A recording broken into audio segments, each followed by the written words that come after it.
ಸಗಣಿ ನೀರು, ಸಗಣಿ ಹಿಂಡಬೇಕಿದ್ನು. ಆ ಹಿಂಡು ಸಲುವಾಗಿ ಒಂದು ಕಾಂಪ್ರೆಸರ್ ತಯಾರು ಮಾಡಿ ಅದರೊಳಗೆ ನೀರು ತಗೋತೇನೆ. ನೀರು ತಗೊಂಡು ಅದರಿಂದ ಪೇಂಟ್ ತಯಾರು ಮಾಡ್ತೇನೆ. ಆಯಿಲ್ ಬೇಸ್ ಆಗಿರಲಿ ಅಥವಾ ವಾಟರ್ ಬೇಸ್ ಆಗಿರಲಿ, ಆ ಪೇಂಟ್ ಹೊರಗೆ ಮನೆಗೆ ಹಚ್ಚಿದ್ರು ಸಹಿತ 8 ಡಿಗ್ರಿ ಟೆಂಪರೇಚರ್ ಡಿಫ್ರೆನ್ಸ್ ಇರ್ತೈತಿ. ಹೊರಗೆ 20 ಇತ್ತು ಅಂದ್ರೆ ಒಳಗೆ 10 ಇರ್ತೈತಿ, ಹೊರಗೆ 40 ಇತ್ತು ಅಂದ್ರೆ ಒಳಗೆ 30 ಇರ್ತೈತಿ. ಟೆಂಪರೇಚರ್ ಸಹಿತ ಡಿಫ್ರೆನ್ಸ್ ಆಗ್ತದೆ. ಅಂಥ ಸಾಮರ್ಥ್ಯ ಇರುವಂಥ ಒಂದು ಪ್ರಾಣಿ ಅಂತಂದ್ರೆ ಆಕಳು. ನಮ್ದು ಆಕಳ ಸಗಣಿಯಿಂದ ನಾ 25 ಪದಾರ್ಥಗಳನ್ನು ತಯಾರು ಮಾಡ್ತೇನೆ. 25 ಪದಾರ್ಥಗಳು, ಬೇರೆ ಬೇರೆ ಬೇರೆ ಬೇರೆ 25 ಪದಾರ್ಥಗಳನ್ನು ತಯಾರು ಮಾಡ್ತೇನೆ. ಆದ್ದರಿಂದ ಅವು ನನಗೆ ಯಾವಾಗಲೂ ಹಾನಿಕಾರಕ ಅಂತ ಅನಿಸೇ ಇಲ್ಲ. ಆಗಲೇ ಗುರುಗಳು ಹೇಳಿದ್ರಲ್ಲ, ನಮ್ಮ ಹತ್ರ 1000, ನಮ್ಮ ಮಠದಾಗ 1000 ಆಕಳದಾವ, ನಿಮ್ಮ ಎಲ್ಲರೂ ಕೂಡ 1000 ಇಲ್ಲಿ 1000 ಮಂದಿ ಸೇರಿರೆ ನಿಮ್ಗೆ ಎಲ್ಲರೂ ಕೂಡ 1000 ಅದಾವ ಅಂತ ನನಗೇನು ಅನ್ಸಂಗಿಲ್ಲ. ಮತ್ತು ನೀವು ಎಲ್ಲರೂ ಏನು ಇಟ್ಟಿರಲ್ಲ, ಒಕ್ಕಲಿಗರು ಎಡ್ಡೆಡ್ಡ ಆಕಳುಗಳು ಮನ್ಯಾಗ ಏನು ಇಟ್ಟಿರಲ್ಲ, ನಾ 1000 ಆಕಳ ನಿಮ್ಮ ಎಲ್ಲರಿಗಿಂತಲೂ ಚಲೋ ಇಟ್ಟೇನೆ. ನಾ ಮಠದಾಗ ಹೇಳ್ತೇನೆ. ಅವು ಮತ್ತು ನಾವು ಕಸಾಯಿಖಾನಿಗೆ ಹೋಗು ಅಂತಂದಿರ್ತಾರ. ಒಂದು ಟೆಂಪೋದಾಗ ಎಷ್ಟು ಆಕಳ ತುಂಬ್ಕೊಂಡು ಬರ್ತಾರೆ ಗೊತ್ತೈತೆ? 30. 407ದಾಗ ಎಷ್ಟು 30 ಆಕಳುಗಳು ತರ್ತಾರೆ. ನೀವು ಚೀಲ ಹೆಂಗೆ ಒಟ್ಟಿರ್ತಾರಲ್ಲ, ಒಂದ್ರ ಮ್ಯಾಗ ಒಂದು ಹಿಂಗೆ ಕಾಲು ಕಟ್ಟಿ ಅದ್ರ ಮ್ಯಾಗ ಒಂದು ಒಟ್ಟಿರ್ತಾರೆ. ಅದ್ರಾಗಿಂದ ಇಳಿಸು ಹೊತ್ನಾಗ 2-3 ಸಾಯ್ತಾವ.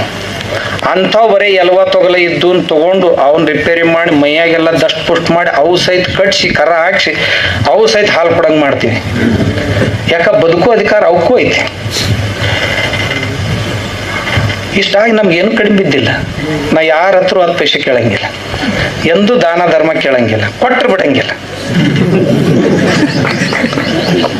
ಮಾಂಗನ ಮರಣ ಧ್ವನಿ ಸಮಾನ ಮತ್ ಮಾಂಗೋ ತುಮ ಭೀಕ್, ಮಾಂಗನ ಸೆ ಮರ್ನಾ ಬಲ ಯಹಿ ಸದ್ಗುರು ಕಿ ಸೀಖ್. ಕಬೀರ್ ಒಂದು ಮಾತು ಹೇಳ್ಯಾರ, ಬೇಡುವುದು ಸಾಯುವುದು ಎರಡೂ ಒಂದೇ. ಮಾಂಗನ ಸೆ ಮರ್ನಾ ಬಲ, ಬೇಡುಕ್ಕಿಂತ ಸತ್ತು ಹೋಗೋದು ಭಾಳ ಚಲೋ. ಯಹಿ ಸದ್ಗುರು ಕಿ ಸೀಖ್, ಇದುವೇ ಗುರು ನಾನು ಕಲಿಸಿದ್ದು ಅಂತ ಕಬೀರ್ ಹೇಳ್ತಾರೆ. ನಾನು ಈ ಮಾತನ್ನು ಚಾಚು ತಪ್ಪದೆ ಪಾಲಿಸ್ಕೊಂಡು ಬಂದೆ.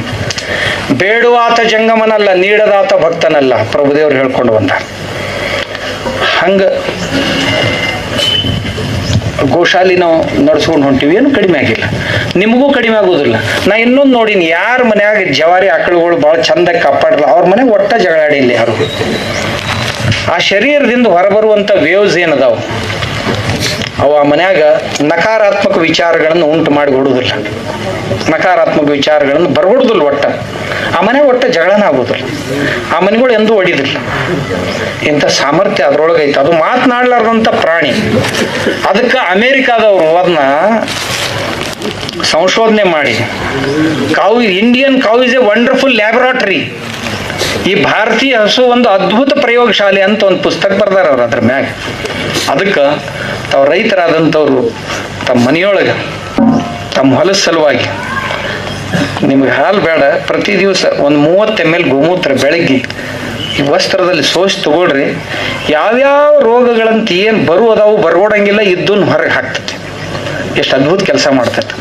ಅದಕ್ಕೆ ಅದನ್ನ ಮಾಡ್ರಿ. ಇದರಿಂದನೇ ನಮ್ಮ ದೇಶ ಉಳಿಬೇಕಾಗಿದ್ರೆ ಇದರಿಂದನೇ ಉಳಿಸ್ಬೇಕು. ನಾವು ಪೂಜೆ ಮಾಡಿ ಆಕಳ ಉಳ್ಸಕ್ಕಾಗೋದಿಲ್ಲ. ಆಕಳನ್ನ ಹಸುವನ್ನ ಧರ್ಮದಿಂದ ಉಳ್ಸಕ್ಕಾಗೋದಿಲ್ಲ. ಅದರ ಪ್ರಯೋಜನಗಳನ್ನ ಅರ್ಥ ಮಾಡ್ಕೋಬೇಕು. ಇರ್ಲಿಲ್ಲ ಅಂತ ಸುಮ್ಮನೆ ವಿರೋಧ ಮಾಡ್ತಿರ್ತೀವಿ ನಾವು. ಅದರ ಪ್ರಯೋಜನಗಳನ್ನ ಅರ್ಥ ಮಾಡ್ಬೇಕು. ಅದು ಅನುತ್ಪಾದಕ ಆಯ್ತು ಅಂತ. ಅದು ಹೆಂಗೆ ಅನುತ್ಪಾದಕ ಆಕೈತಪ್ಪ? ಅದು ಮನ್ಯಾಗ ಮುದುಕರು ಅನುತ್ಪಾದಕರಾದ್ರ ಅಂತ ತಿಳ್ಕೊಂಡು ಎಲ್ಲಿ ಕಸಾಯಿಖಾನಿಗೆ ಹಾಕಿ ಬರ್ತೀರಿ? ಇಲ್ಲ, ನಮ್ಮ ಪರಿವಾರದ ಸದಸ್ಯರು ಅವು ಸಾಯುವವರೆಗೂ ಮಲಮೂತ್ರ ಕೊಡ್ತಾನೇ ಇರ್ತಾವ. 10 ಕಿಲೋ ಸಗಣಿ, 2 ಕಿಲೋ ಗೋಮೂತ್ರ ಪ್ರತಿ ದಿವಸನೂ ಕೊಡ್ತೈತಿ. ಸಗಣಿ ನಾನು 3 ರೂಪಾಯಿ ಕಿಲೋ ಮಾರಾಟ ಮಾಡ್ತೇನೆ. 10 ಕಿಲೋ ಸಗಣಿ ಅಂದ್ರೆ 30 ರೂಪಾಯಿ ಕೊಡ್ತೈತೆ ಅದು ಪ್ರತಿ ದಿವಸ. ಆ ಸಗಣಿ ಒಣಗಿಸಿ ಗೊಬ್ಬರ ಮಾಡಿ ಮಾರಾಟ ಮಾಡ್ತೀನಿ, 10 ರೂಪಾಯಿ ಕಿಲೋ ಮಾರಾಟ ಮಾಡ್ತೇನೆ. ಎಲ್ಲ ಒಂದೇ. ಹಸಿ ಸಗಣಿ 3 ರೂಪಾಯಿ ಕಿಲೋ, ಒಣಗಿದ ಪೌಡ್ರು 10 ರೂಪಾಯಿ ಕಿಲೋ. ಅದ್ರೊಳಗೆ ಸ್ವಲ್ಪ ಕಲ್ಚರ್ ಮಿಕ್ಸ್ ಮಾಡಿ ಕೊಡ್ತೀನಿ. 10 ರೂಪಾಯಿ ಕಿಲೋದಂಗೆ ನಂದು ಕಂಪೋಸ್ಟ್ ಗೊಬ್ಬರನ ಮಾರಾಟ ಮಾಡ್ತೇನೆ. ಟನ್ಗಟ್ಲೆ, ದಿನಾಲು ಟನ್ಗಟ್ಲೆ ತರ ಅದ್ರದ್ದೊಂದು ಕಾರ್ಖಾನೆನೇ ಹಾಕಿನ. ಎರೆಹುಳಿನ ಗೊಬ್ಬರ ತಯಾರು ಮಾಡ್ತೀನಿ, ಅದು 13 ರೂಪಾಯಿ ಕಿಲೋದಂಗೆ ಮಾರಾಟ ಮಾಡ್ತೇನೆ. ಲಾಭ ಇಲ್ಲ ಅಂತಲ್ಲ, ನಾ ಆಗ್ಲೇ ಹೇಳಿದ್ನಲ್ಲ, ಯಾವ್ಯಾವ ವಾದ್ಯಗಳು ವಸ್ತುಗಳು ಯಾರ ಕೈಯಾಗ ಸಿಗ್ತಾವಲ್ಲ ಅವಾಗ ಅವಕ್ಕೆ ಬೆಲೆ ಬರ್ತೈತಿ. ಖಡ್ಗ ನಿಮ್ಮಂತವ್ರ ಕೈಯಾಗ ಕೊಟ್ರ ಅದಕ್ಕೆ ಬೆಲೆ ಬರ್ತೈತೆ ಇಲ್ಲ. ಕೃಷ್ಣದೇವರಾಯನ ಕೈಯಾಗ ಏನಿತ್ತು, ಪುಲಿಕೇಶಿ ಕೈಯಾಗ ಅದು ಇತ್ತು ಅಂತ ಬೆಲೆ ಬಂತ ಅದಕ್ಕೆ. ಕೋದಂಡ ರಾಮನ ಕೈಯೊಳಗ ಕೋದಂಡ ಇತ್ತು ಅಂತ ಏನು ಬೆಲೆ ಬಂತಲ್ಲ, ಅದೇ ಬಿಲ್ಲ ಬಾಣ ನಮ್ಮ ಕೈಯಾಗ ಕೊಟ್ರೆ ಬೆಲೆ ಬರ್ತೈತೆ ಇಲ್ಲ. ಅದನ್ನ ಹಿಡಿಯೋ ಸಾಮರ್ಥ್ಯ ಬೇಕು. ಗದಾ ದುರ್ಯೋಧನನ ಕೈಯಾಗ ಭೀಮನ ಕೈಯಾಗಿದ್ದಾಗ ಏನ್ ಅದಕ್ಕೆ ಬೆಲೆ ಬಂತು, ಆ ಗದಾ ನಮ್ಮ ಕೈಯಾಗ ಬಂದ್ರೆ ಬರ್ತೈತಿ ಇಲ್ಲ. ನಾವು ಅದನ್ನ ಪಡ್ಕೊಂಡಿಲ್ಲ. ರೈತರಿಗೂ ಸಹಿತ ಈ ಹೊಲ ತಿಳ್ಕೊಂಡವ್ರ ಕೈಯಾಗ ಬಂತು ಅಂತಂದ್ರೆ ಬೇಡಿದ್ದು ಕೊಡ್ತೈತ, ಸಂಜೀವಿನಿ ಅದ, ಏನ್ ಬೇಕಾದ್ದು ಮಾಡಕ್ ಸಾಧ್ಯ ಐತಿ. ಈ ಹಸುಗಳು ತಿಳುವಳಿಕೆ ಉಳ್ಳ ಮನುಷ್ಯನ ಹತ್ರ ಬಂದು ಅಂತಂದ್ರೆ ಹಸುಗಳ ಬೆಲೆ ಹೆಚ್ಚಾಕೈತಿ. ಇರ್ಲಿಲ್ಲ ಅಂದ್ರೆ ಇದ್ರೇನು ಇರದೇ ಇದ್ದರೇನೋ ಶಿವ ಶಿವ ಹೋದರೇನೋ ಆಗ್ತದೆ. ಇದ್ರ ಜೊತೆಗೆ ನಾವೆಲ್ಲ ಹಳ್ಳಿಗರು, ಗ್ರಾಮೀಣ ಭಾಗದವರು ಒಕ್ಕಲ್ತನ ಅಂತೂ ಮಾಡ್ಬೇಕು. ನಮ್ಮ ಆರೋಗ್ಯ ಚೆನ್ನಾಗಿ ಇಟ್ಕೋಬೇಕು. ಈಗ ಬರಾಗ ನೋಡ್ದೇವ್, ಅಲ್ಲೊಂದು ಬಿಸ್ನಾಳದಿಂದ ಈ ಕಡೆ ಬಂದಿವಲ್ಲ ಕ್ರಾಸ್, ಇವರು ರೋಡ್ ಎಲ್ಲ ಸ್ವಚ್ಛ ಮಾಡಿದ್ರು. ಆ ಎರಡೂ ಕಡೆ JCB ಹಚ್ಚಿ ಸ್ವಚ್ಛ ಮಾಡಿದ್ದನ್ನು ನೋಡಿ ನನಗೆ ಸಂಶಯ ಬಂತು.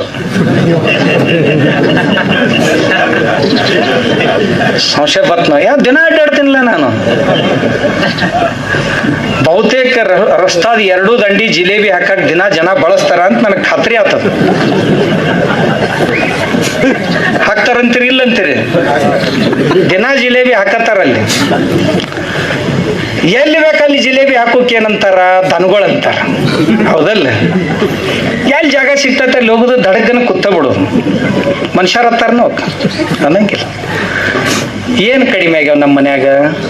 ಏನು ಜಾಗ ಇಲ್ಲೋ, ರೊಕ್ಕ ಇಲ್ಲೋ, ಬೇಕಾದಂಗೆ ಕುಡಿಯಾಕ ಖರ್ಚು ಮಾಡ್ತೀವಿ, ಮೊಬೈಲ್ ಸಿಕ್ಕಾಪಟ್ಟೆ ಖರ್ಚು ಮಾಡ್ತೀವಿ, ಕೇಬಲ್ ಟಿವಿಗೆ ಸಿಕ್ಕಾಪಟ್ಟೆ ಖರ್ಚು ಮಾಡ್ತೀವಿ, ಮತ್ತು ಲಗ್ನ ಮುಹೂರ್ತ ಬಂದ್ರೆ ಬ್ಯಾಂಡ್ಬಾಜಿ ಸೆಟ್ಟಿಗೆ ಖರ್ಚು ಮಾಡ್ತೀವಿ, ಮತ್ತು ಅದು ಏನದು ಆರ್ಕೆಸ್ಟ್ರಾ, ಆಮ್ಯಾಗ ಅವು ಮೆರವಣಿಗೆ ಇರ್ತೈತಲ್ಲ ಅದ್ರಾಗ ಹಿಂದೆ ಪೆಟ್ರೋಲ್ ಬೇಕಾಕೈತಿ ಮಂದಿಗೆ. ಹೌದಿಲ್ಲ? ಹುಡುಗರಿಗೆ ಕುಣ್ಯಾಕ ಪೆಟ್ರೋಲ್ ಬೇಕಾಕೈತಿ. ಯಾವ ಪೆಟ್ರೋಲ್ ಗೊತ್ತಾತಲ್ಲ ನಿಮಗೆ ಗೊತ್ತಾಗಲ್ಲ, ಗೊತ್ತಾಗೋದಾರ ಯಾರಿಗೆ ಅದ, ಅವ್ರಿಗೆ ಹಾಕಾಕ ಅದನ್ನ ತರ್ತೀವಿ.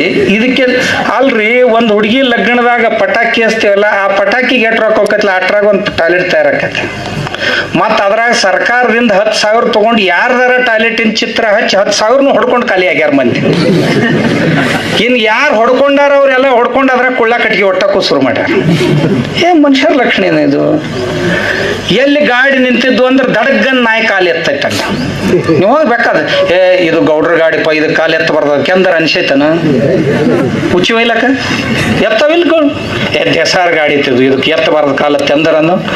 ಮತ್ ಹಂಗ ಯಾವಾರ ಕುಂದಿರ್ತಿದ್ದು ಅಂದ್ರ ಆ ನಾಯಿಗೆ ನಮ್ಗೆ ಏನ್ರ ಫರ್ಕ್ ಐತಂತೀರಿ? ನಾವು ತಿಳ್ಕೊಂಡವ್ರದೀವಿ. 70 ವರ್ಷ ದೇಶಕ್ಕೆ ಸ್ವಾತಂತ್ರ್ಯ ಬಂದು ಇನ್ ಮುಂದರ ಎಲ್ಲರೂ ವಿಚಾರ ಮಾಡ್ಬೇಕು, ನಮ್ಮ ತಾಯಂದ್ರಿಗೆ ಏನ್ ತೊಂದರೆ ಆಕೈತಿ ಅಂತ. ಅವ್ರು ಹೇಳೋದಿಲ್ಲ. ರೋಡ್ನಾಗ ಟಾಯ್ಲೆಟ್ ಕೂಡ್ತಾರ, ಸಾಯಂಕಾಲದ ಸಮಯ ಜರ ಕತ್ಲ ಆಗ್ತಿರ್ತೈತಿ, ಆಗಿರೋದಿಲ್ಲ, ನಸಿಕ್ನಾಗ ಕೂತಿರ್ತಾರ. ಸಾಯಂಕಾಲ ದಿವ್ಸಕ್ಕೆ ಹೊತ್ತು ಮುಣಗುತನ ಅವ್ರ ದಾರಿ ನೋಡ್ಬೇಕು, ಇರ್ಲಿಕ್ಕೆ ಹೊತ್ತು ಹೊಂಡುತನ ದಾರಿ ನೋಡ್ಬೇಕು, ಅಲ್ಲಿ ತನ ಹೊರಕಡೆ ಹೋಗಕ್ ಬರಂಗಿಲ್ಲ. ಹಗ್ಲತ್ ಹೋಗಿ ಏನ್ ಕೂಡುದೈತಲ್ ರೋಡ್ ಮ್ಯಾಗ? ಹಿಂಗ ಬಂದು ಕುಂತಿರ್ತಾರಪ್ಪ. ಆ ಕಡೆಯಿಂದ ಒಬ್ರು ಬಂದ್ರು ಎದ್ ನಿಂತರು, ಈ ಕಡೆಯಿಂದ ಒಬ್ರು ಬಂದ್ರು ಎದ್ ನಿಂತರು. 4 ಸರಿ ಹೇಳುದು ಕುಂದ್ರುದು ಆದ್ರೂ ಹೊರಕಡೆಗೆ ಆಗುದು ಯಾವಾಗ? ಆಮ್ಯಾಗ ಈ ಮಲ ಹೊಟ್ಟಿಯೊಳಗ ಉಳಿತು ಅಂತಂದ್ರ ನಮ್ಗೆ ಜಡ್ಡ ಜಾಪತ್ರೆ ಆಗುದಿಲ್ಲ ಅಂತೀರಿ ನೀವು. ಈ ತಾಯಂದಿರ ಉದರ ಸಂಬಂಧಿ ರೋಗಗಳಿಗೆ ಮುಖ್ಯವಾದಂತ ಕಾರಣ ಏನಾದ್ರೂ ಇದ್ರಿ ಈ ರಸ್ತಾದ ಮ್ಯಾಗ ಹೊರಕಡೆಗೆ ಕೂಡು, ಅದರಿಂದ ಸ್ವಚ್ಛಗ ಹೊರಕಡೆಗೆ ಆಗ್ಲಾರ್ದ. ಈ ತಾಪವನ್ನ ತಾಯಂದ್ರಿ ಯಾರಿಗೆ ಹೇಳ್ಕೊಳ್ಳುದು? ಏನ್ ಗಂಡಸರಂತ ಕರ್ಸ್ಕೊಳ್ಳೋರು ನೀವು ಅದಿರಿ, ಯಾರ ಮನ್ಯಾಗ ಅದಾವ ಇಲ್ಲದ ಗಂಡಸರಿಗೆ ಹೇಳ್ತೇನೆ ನಾನು. ನೀವೆಲ್ಲದ್ರಾಗೂ ಗಂಡಸ್ತನ ತೋರಿಸ್ತೀರಿ, ಒಂದ್ ಸಂಡಾಸ್ ಕಟ್ಟಿ ಗಂಡಸ್ತನ ತೋರಿಸ್ರಲ್ಲ. ನಾ ಯಾವಾಗ್ಲೂ ಹೇಳ್ತಿರ್ತೀನಿ, ಅಲ್ರಿ ಅವ ವಿಜಾಪುರದವ ಹೆಂಡತಿ ಸ್ಮರಣಾರ್ಥ ಗೋಳ್ ಗುಮ್ಟ ಕಟ್ಸಿದ್ನಂತ. ಹೆಂಡತಿ ಒಂದ್ ಸಂಡಾಸ್ ಕಟ್ಟಿಸ್ರು, ಅವ್ವ ಅಮ್ಮ ಒಂದ್ ಸಂಡಾಸ್ ಕಟ್ಟಿಸ್ರಿ, ಏನೇನೋ ಮಾಡ್ತೀವಂತ. ಅವ ತಾಜ್ ಮಹಲ್ ಕಟ್ಸ್ಯಾನ ಆಗ್ರಾದ ಹೆಂಡತಿ ಸಲಾಗಿ. ನಮ್ಮ ಹೆಂಡತಿ ಸಲುವಾಗಿ ಒಂದು ಲಾಜ್ ಮಹಲ್, ಲಜ್ಜಾಗ್ರಹ, ಅವ ತಾಜ್ ಮಹಲ್ ಕಟ್ಟಾನ, ಹೋಗ್ಲಿ ಒಂದು ಲಜ್ಜಾಗ್ರಹ ಕಟ್ಸೋಣಲ್ಲ ನಾವು. ಏನ್ ಏನ್ ಏನ್ ಕಡಿಮೆ ಬಿದ್ದೈತಿ ನಮಗ? ಇವತ್ತಿನ ದಿವಸ ಯಾರ್ದು ಅಷ್ಟು ಕೆಟ್ಟ ಪರಿಸ್ಥಿತಿ ಇಲ್ಲ.